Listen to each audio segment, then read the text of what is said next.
I'm live on Comedy Schools Radio Network.com. I'm live on YouTube. I am live on Facebook. I am live. I am triple live.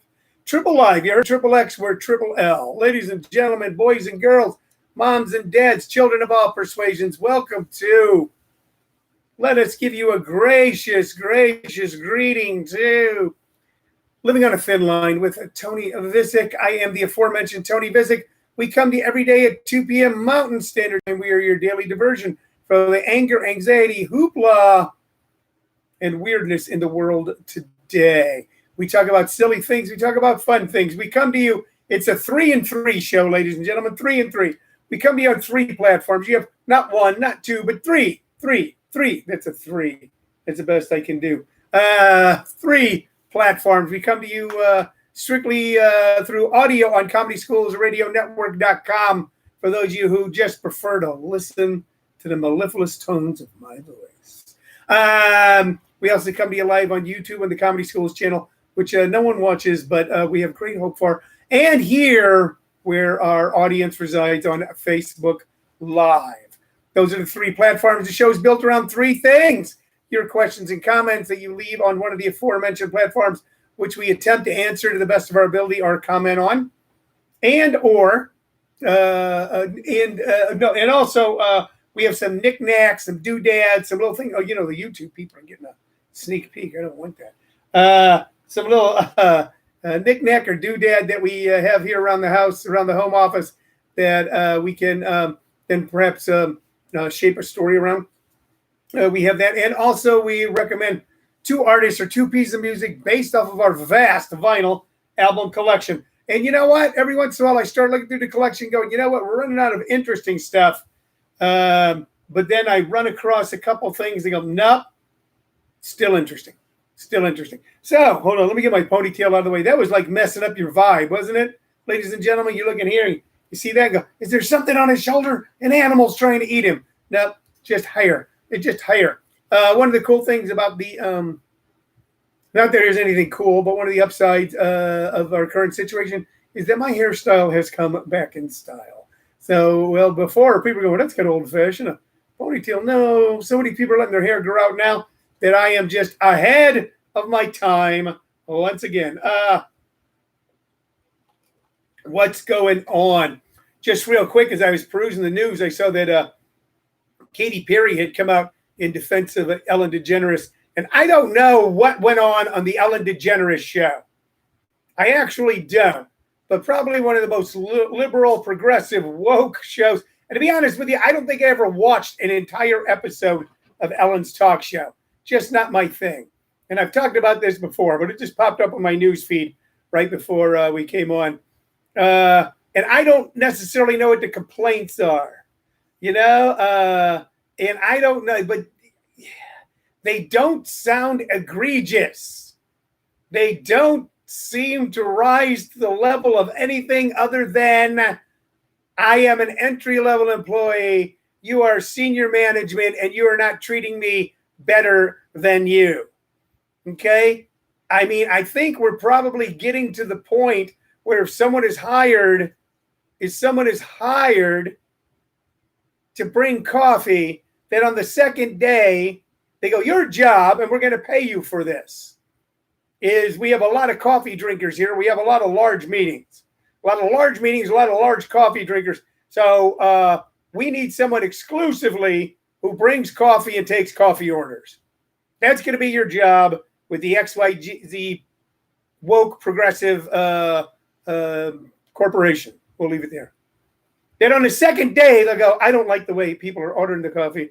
First off, I am biracial, and too many people are ordering mocha. And I feel that is somehow a slight against me. So I don't know what went on to the Ellen show. I don't know how you can get more woke or progressive, or that a rich lady who runs a show wasn't talking to everyone that worked for her like they were her very best friends. So, man, I tell you what, my generation put the fun in having fun, and this generation might be sucking it out. I don't know. My suspicion is they just want to suck it out for everybody but them. so they got the room to themselves. So anyway, that's what's going on. Some other things going on. Some things coming up for us. Tonight we're doing a free intro at 6 p.m. Mountain Standard Time. 6 p.m. Mountain Standard Time. You can check out what we do and what we offer here at ComedySchools.com. You can check it out for free. All you have to do is go to ComedySchools.com and get the link or the Zoom codes, and you'll be able to join us tonight for one riotous hour of how to be funny and influence people. Wednesday night, start your advanced classes. If you have ever been in one of our classes, then we welcome you to our advanced class. Easy to join. Go to ComedySchools.com to register and pay. Thursday night is our beginning workshop. If you or anyone you know thinks they might want to improve their public speaking skills, find an outlet for their creativity, have something to do on Thursday night other than go, all right, I've stared at that wall, and I'm staring at that wall. I've stared at that wall. I'm staring at that wall. If you're looking for a way to keep you going, nothing better than having a schedule. And how about for the next 5 weeks on Thursdays at 6 p.m. Arizona time, you know that you're going to be in a beginning stand-up comedy workshop. Easy to pay, easy to register. Just go to ComedySchools.com. I'm drinking a coffee because normally, I'm going to tell you something, normally right after this show, I take a nap. But I think I slept 10 hours yesterday. So there's an onion recall throughout America. Did you know that? Onion recall. That onions are tainted with salmonella. And here's the problem with onions: you don't wash them or wash them. However, I'll speak anybody's language. How would I say wash in Espanol, Cheryl? Lavate. Lavate. Okay, you don't lavate onions. See, comprende? Lavate. That's what I said. Lavate. That's what I said. See, I'm trying to learn Spanish. I've been watching novellas at night with my wife. We're watching La Risa del Sur, which means Queen of the South, and we're watching the Telemundo Telenova of Queen of the South. And I'm trying to learn Spanish. The problem is the main character, Teresa Mendoza, she has had to relocate to Spain to get away from people trying to kill her. And some of the people in the show are speaking in Castilian Spanish, and she's speaking in a more Mexican vernacular. So that's my excuse for having learned hardly any Spanish while watching now over 40 hours of a Mexican telenovela. Pretty good show, though. Pretty good show. A lot of shooting, a lot of kissing, a lot of killing, a lot of screwing, a lot of torture, a lot of mayhem. It's a good show. It's kind of shows Americans used to make.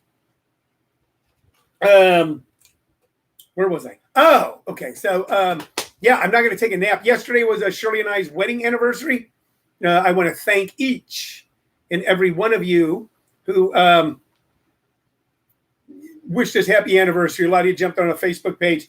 I put up some pictures from our wedding, and you wished us a happy anniversary. And we want you to know that we really, really appreciate it. Let's see. Tina Mike Lawson said, "What are the pennants over your right shoulder?" They are St. Louis Cardinal pennants. And you know that the one is from, I think, the 2006 championship, and one is from their 1982 World Series win. That's what they are. Let me double check. Let me take a look. Hold on. Don't go anywhere. They're both from, hold on. We're going to get up. I want to make sure. Yeah. So I had to double check my own stuff.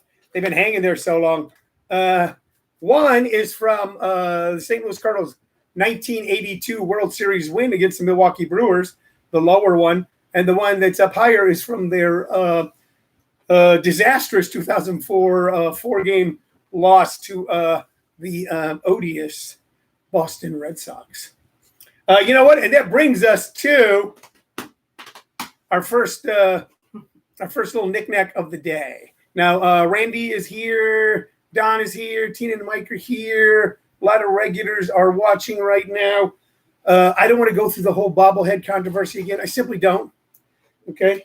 But I do want to point out that we have rescued, every day, ladies and gentlemen, in this great country, thousands of once beloved bobbleheads are tossed aside into the trash bin, stuck in landfills, broken and damaged, no longer loved.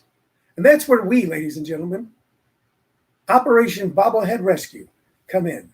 We save these poor, once loved mementos and share them with you. And you can donate to get them fixed. For instance, right here, ladies and gentlemen, we have come across none other than, look at that, Tina Mike Lawson. You're going to love that. You're going to love that. Albert Pujols. There you go. Hello. I love Tony La Rosa. Tony, he's the one who taught me. Tony La Rosa, ladies, that is Albert Pujols, ladies and gentlemen, one of the greatest of all Cardinals and a pretty mediocre California Angel or Los Angeles Angels. Albert Pujols, as you can see, the bat is broken. But let me tell you something about Albert Pujols. Albert Pujols, who kind of came into the organization right around the time that the whole bobbleheads can't reproduce. Who said that? Who the hell said that? Paul Whitney says bobbleheads can't reproduce. Why do they need to be fixed? You're misreading the whole thing, Paul. You're reading the whole thing. All right, let me tell you something about Albert Pujols, okay? He, with not a bat in his hand, he could hit the ball with his fists and still get a base hit.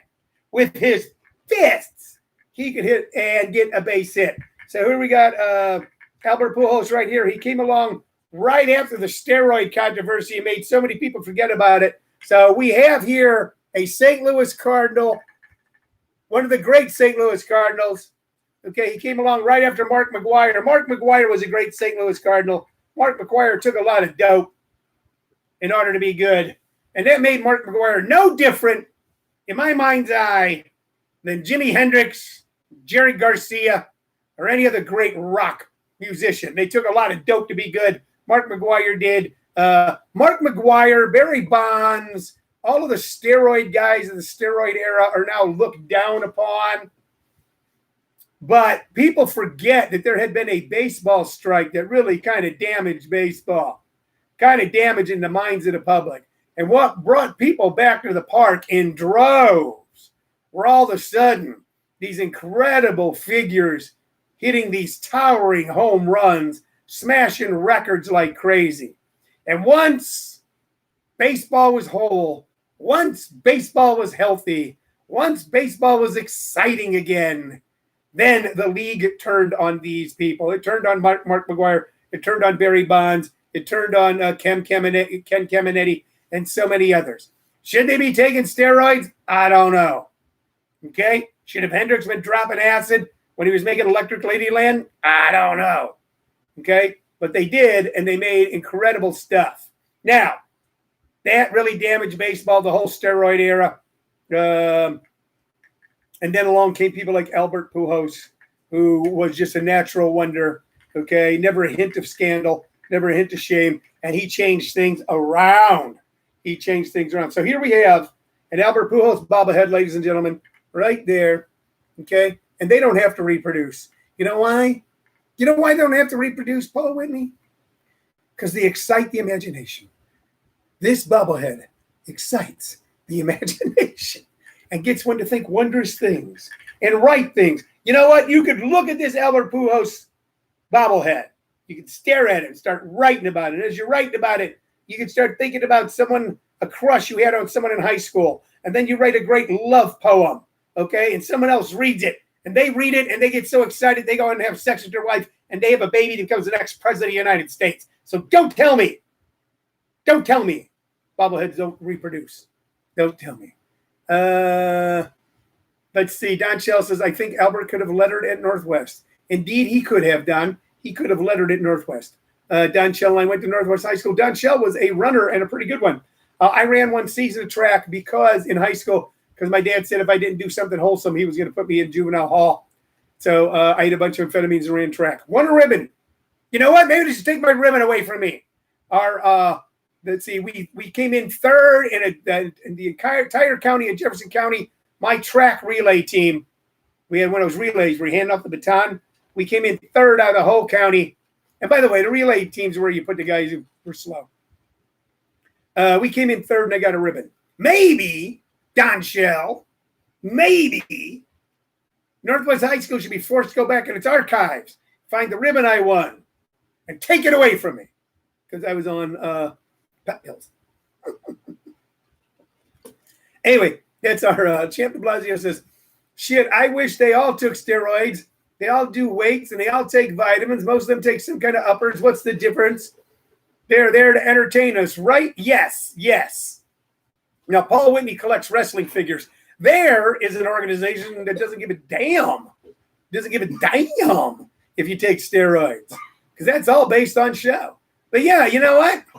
You know, steroids may be, you know, and this is something we'll have to visit after all of this, revisit, maybe the, you know, medication, okay, and then performance enhancement drugs, when properly administered, might be the next evolution in American sports and for mankind. They just might be. They just might be.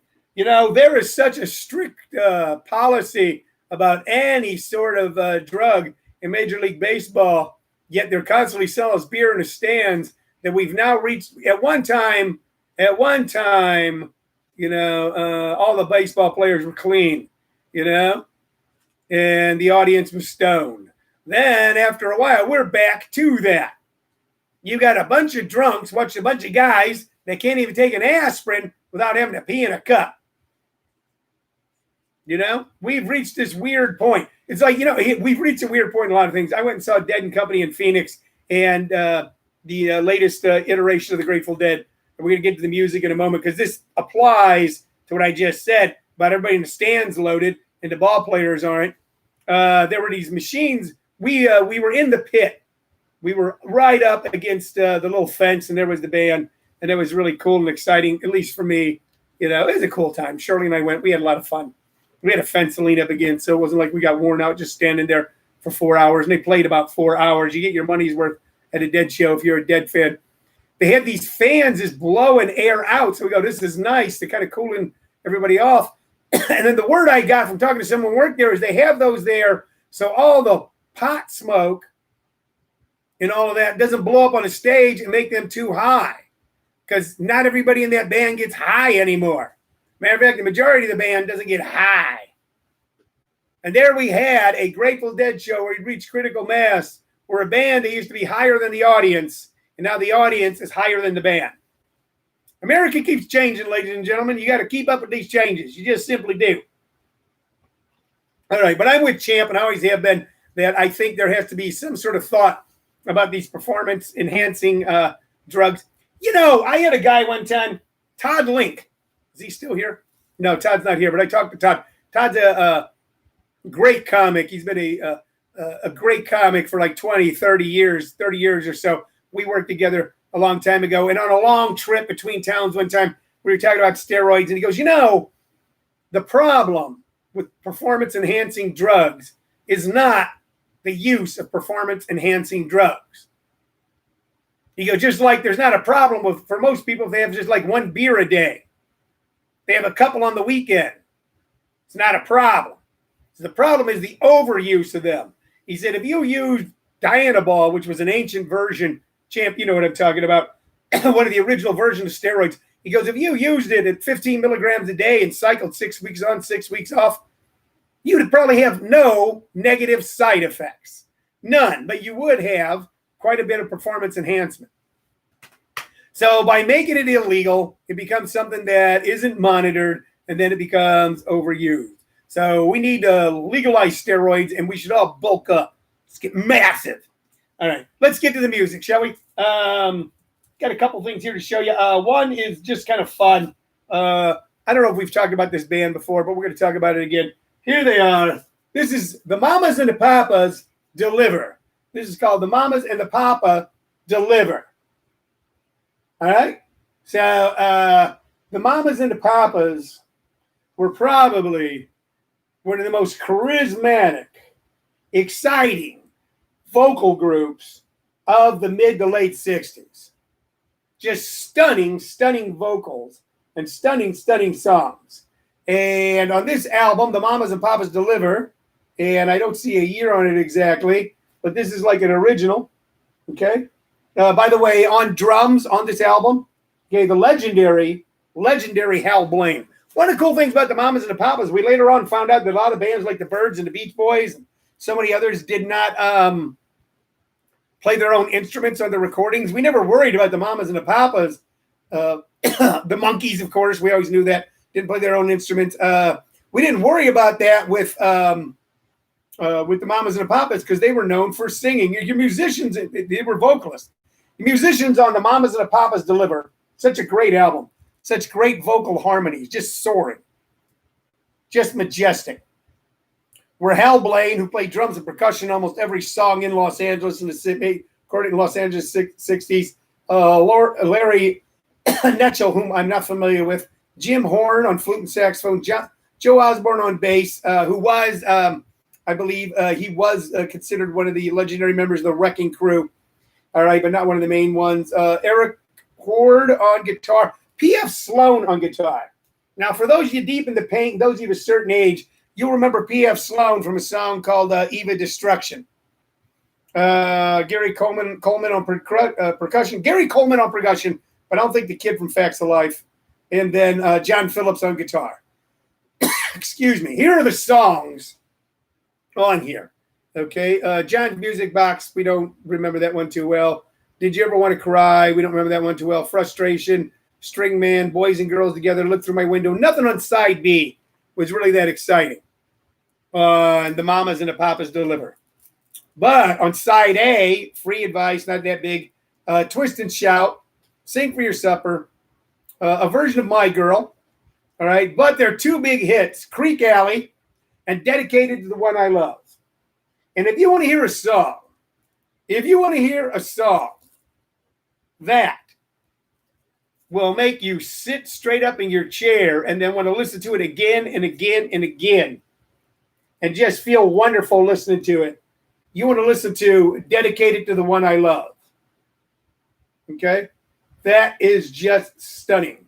It is a stunning piece of work. The Mamas and the Papas were beautiful. They were exciting. They were fun. Like so many great 60s bands, they kind of stayed at the party a little too long. John Phillips, of course, descent into drug abuse and bizarreness is well chronicled. His daughter, Michelle Phillips, became a star on One Day at a Time and later on came out and made some really stunning and disturbing allegations about her father and her. Mama Cass Elliot died far too young over a drug overdose, very similar to the drug overdoses that Janis Joplin and Jimi Hendrix suffered. Denny stuck around for a long time, but later on another generation accused him of sexist behavior at certain festivals and stuff, which I don't think, you're talking about rock stars here. And then, of course, Michelle Phillips was a survivor, of course, the incredible survivor, the tenacity, the understanding of her power, both as a vocalist as a mind and as a body, served her well. She went on to be a muse and a constant dater of every famous star in Hollywood. And one of her daughters, of course, went on, and some of her daughters went on to great fame themselves. The end of the life, or the couple of them are still alive, but towards the end of their life, reminds us all that in any life well lived over a long period of time, there will be some things that maybe view askance, that each generation will view another generation through a prism that may be cracked, that may not be correct. It's very easy to view. It's very easy to judge people when you haven't been around long enough to do anything worth judging. But the music is absolutely stunning. The music is absolutely stunning. And while I wouldn't recommend hanging out with John Phillips sometime in the mid-'70s at his house when he was shooting up, okay, I wouldn't recommend that. I would recommend that you go to YouTube today and Google Dedicated to the One I Love. Look at their Ed Sullivan performance. And there you see the power of the music and the people of that generation. 4 kids standing on stage, singing their hearts out, and generating more energy and beauty and wonder and magic than 10,000 editors could do with any sort of music video. So we're really recommended, dedicated to the one I love by the Mamas and the Papas. The next, I'm getting older. My voice is changing. The next band we're going to suggest is this. And this is Spencer Davis's greatest hits. Spencer Davis's greatest hits. The Spencer Davis band has been around forever, but its time in the light was rather brief, and it was in the mid-'60s. Okay? Give you an idea, the Spencer Davis group was voted Europe's #1 rhythm and blues group in 1966. So this band was made up of the main people in the band were Spencer Davis and then two brothers. And one of those brothers being Steve Winwood. Steve Winwood went on to form the band Traffic, which became iconic in late 60s British blues rock, jazz rock, fusion rock, prog rock bands. Matter of fact, one of the all-time great jazz prog rock band albums ever to come out of England in the early 70s was Low Spark of High-Heeled Boys by Traffic. But before he was in Traffic, Steve Winwood was in the Spencer Davis group and did a song that remains iconic to this day, which is Gimme Some Lovin'. And it was written by Steve Winwood and his brother. They also did I'm a Man, okay, which was written by Jimmy Miller and Steve Winwood. Somebody Help Me, On the Green Light, Time Seller, Don't Want You No More, Keep on Running, a version of Midnight Special, Blues In, and Searching. So the really two big hit songs coming out of Spencer Davis group was Give Me Some Lovin', Give Me Some Love, and I'm a Man. All right? Spencer Davis, who's still around, I think my brother Jerry has either met him or know people that know him. Tina might say my voice changing and going through puberty. I'm going through something. I'll tell you that right now. I'm going through something right now.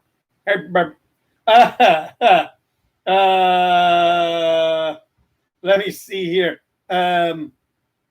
What was I going to tell you about? Spencer Davis is still around, okay? But never achieved the fame that he did when Steve and his brother, either Mike or Mick Winwood, were in the band with him. Okay? And Spencer Davis he falls in a category, there's a big three. There's a big three. And it's Spencer Davis, John Mayall, and Long John Baldry. Long John Baldry, Spencer Davis, and John Mayall of being really progenitors, bands where a lot of the then legendary and music that'll go on as long as Sinatra's, as long as John Philip Sousa's, perhaps as long as Beethoven's, legendary artist began. You know, so I think half the Rolling Stones started out with John Mayall. You know, half of Fleetwood Mac started out with John Mayall. People started out with Steve Winwood. Started out with Spencer Davis, most notably Steve Winwood, who went on to do all kinds of incredible things. And then Long John Baldry. And Long John Baldry is an interesting guy. You might want to look him up. Early to mid-'60s, the late 60s, kind of local star in England, had some hits. Known, if he's known at all in America, for a song that got some album-oriented rock play in the late 60s, early 70s, called Don't Lay No Boogie Woogie on the King of Rock and Roll. Rod Stewart started out with Long John Baldry, others as well. Okay, I think Rod started out with Long John, then went over to Jeff Beck Group, then went over to Faces, Small Faces, and then, of course, became a star in his own right, using each one of those bands as a stepping stone to his own personal fame. Long John Baldry is also very interesting because not only was his band one of the bands that a lot of great artists started with, he was here's something interesting. If you know that song by Elton John, Someone Saved My Life Tonight, Someone Saved My Life Tonight, Sugar Bear. All right, that's a terrible version of it, but it kind of reminds you of it. Okay, Sugar Bear was Long John Baldry's nickname. Long John Baldry was during a time when it could be a lot of trouble for you, an unabashed gay man. He was a gay man in a very heterosexual world, which was the world of mid-'60s British rock and roll. And Elton John, during a dark period of his time when he was considering suicide, credits Long John Baldry with saving his life with either a phone call or series of phone calls where he talked him up and out of it. And that's where the line, "Someone saved my life tonight, Sugar Bear," comes from. So, like Long Baldry said, it's easy for me to say. Long John Baldry said, okay, don't judge a book by its cover. Okay, sometimes we don't judge the work by the person who made it.